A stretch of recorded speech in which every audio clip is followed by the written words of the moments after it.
Pero hindi po yun hindi yun yung ano nga yun sa ospital. Ano? Dextrose. Oh, hindi ganon. Ano? Oo nga, injectables. Oo, may pek na tayo nung injectables na. Medyo po. Oo, di ba? 2-3 taon na eh. Pek ko na yun. Kota na.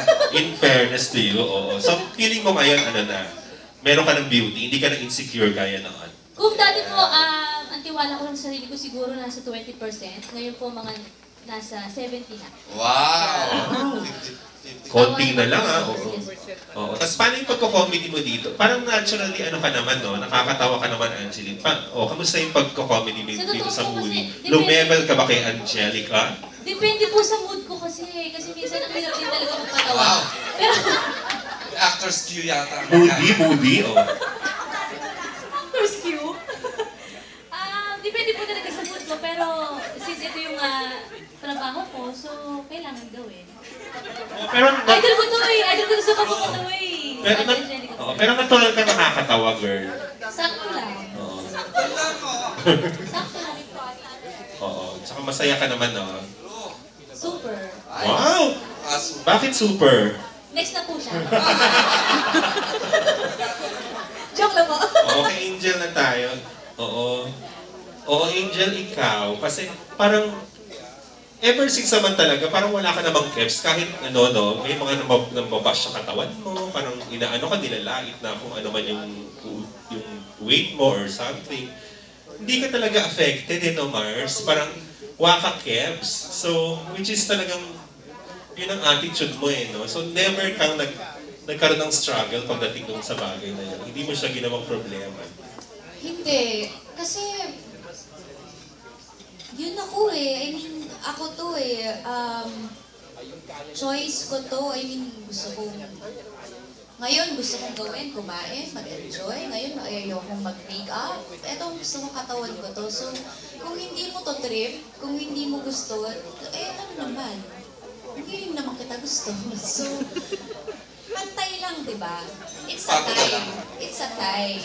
So, kapag nag-ayos kasi ako, sobra ko namang ganda. Ay! Perfect na, di ba? Parang next to God na yung karamdaman. So, binibigyan ko lang ng chance yung iba na medyo i-bash ako. So, yun ang ginagawa ko. Nagpapakumbaba lang ako. Nakakita ng konting imperfections sa Alan yata. Yes. Pinapakita ko lang na God is fair. Kaya minsan hindi talaga ako nag-aayos. Talagang, nag-dress down ako. Ganyan. Kasi pag tinodo ko, ingit kayong lahat. Oo. Ang ganda mo kasi talaga, te. Nakakainis ka, di ba? Pero, pero yung totoo, never kang na-hurt. Hindi ka talaga nasasaktan kahit na, Siyempre may ano naman yun. Hindi naman ako bato, di ba? Siyempre may impact yun. Masasaktan at masasaktan ka talaga.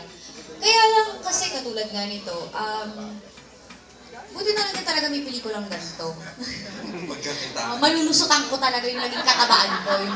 Hindi talaga nagpataba ako for this movie. Nahirapan ka, di ba? Oo, kasi minsan talaga parang puro kolesterol, nagpapalpitate ako, hinihingal ako. Pero iniisip ko, this is work eh. Kailangan ko talaga kumain eh. Pero Mars, meron bang point na talaga rin kahit isang beses lang na feel mo sana, oo nga, sige na nga, pagbigyan ko na sila, magpapayat niya ako at mag-effort. May ganun ka bang moment? Nung nakita ko naman yung sarili ko, nandiri na ako. Dahil? Shit, ang taba, ganun. Napamura ka talaga. Oo. Ano yan? Ano nangyari? Ganun. Nagbawas-bawas ka. Hindi, tsaka kailangan na rin kasi talaga sa movie. So, hiningi na rin talaga ng ang professional ng dating ko. Uy, panoorin mo kasi totoo yung sinasabi ko. Minsan kala nyo lahat joke eh. Totoo nga. Kailangan. Oo. Kulang na lang magparitoke din ako para talagang in character na in character. Yun na nga yung tanong kong sunod. Mars, bilang, hindi mo na kailangan. Sa beauty, hindi naman talaga sa ganda. Pero meron ka ba sa katawan and anything na pinatira mo na, pinaturok, whatever? May napagawa ka na bang anything? Takot ako eh. Takot ka rin. So, wala kang, never ka magpapagalaw ng... Saka parang pagtatawanan ako ng mga tao. Sabihin nila, naapektuhan si ate, walang palay ko. Iba pala ang mga may isang pro, may isang Oo, may tinatamaan dahan-dahan ka, Mars. Hindi naman, takot lang talaga ako. Tsaka sabi kasi nila sobrang sakit. So, Depende yata ni Angeline yan. oo. Parang Sakit madami ba, na akong Angeline? pinagdaanan sakit sa buhay ko. Ay, oo. Wow. Huwag na physically. Wow! Wow. Okay. Thank you, Mars. Thank you. Thanks, Alan. Ayan. I was grateful that until now, nandito ako. Kahit yung mga pa-support, most especially, I'm thankful to Star Cinema kasi parang ako nabibigyan ng magagandang projects at nabibigyan ng mga quotable lines, di ba? So yun, original parts pa naman ko. At sa mukha, yun, ako admit ko na nagpa-botox, pero hindi po ako regular. Pero yung ilong, touch nyo rin. It's original. Parang wala siyang pores, si Miss Carl. Ay, nako, yung... Fairness Ayan, talaga. Yan. facial care talaga yan. Alaga. Pero, before din, ang dami kong pimple. Pero yun na nga, talagang, it's an investment for me.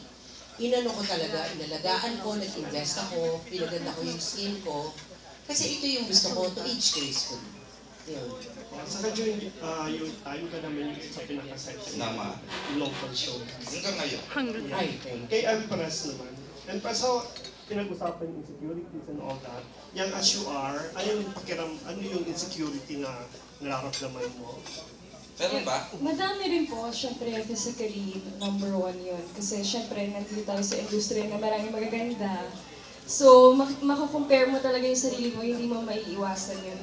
Maraming mas maganda sa'yo, maraming mas sexy sa'yo. So, ikaw, ang dami mong nakahanap sa sarili mo na mali, kahit na hindi naman dapat.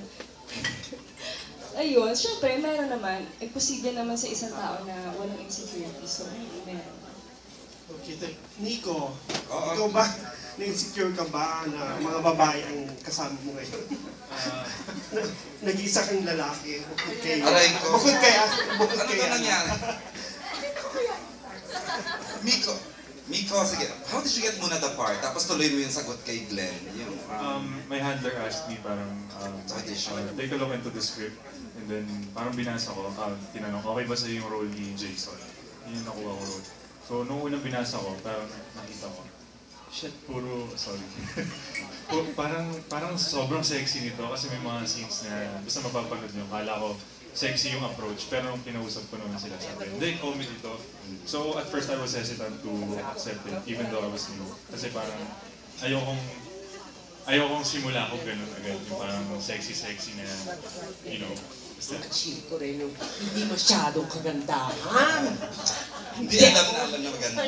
Hindi ko alam. Hindi, yun yung mga struggles ko.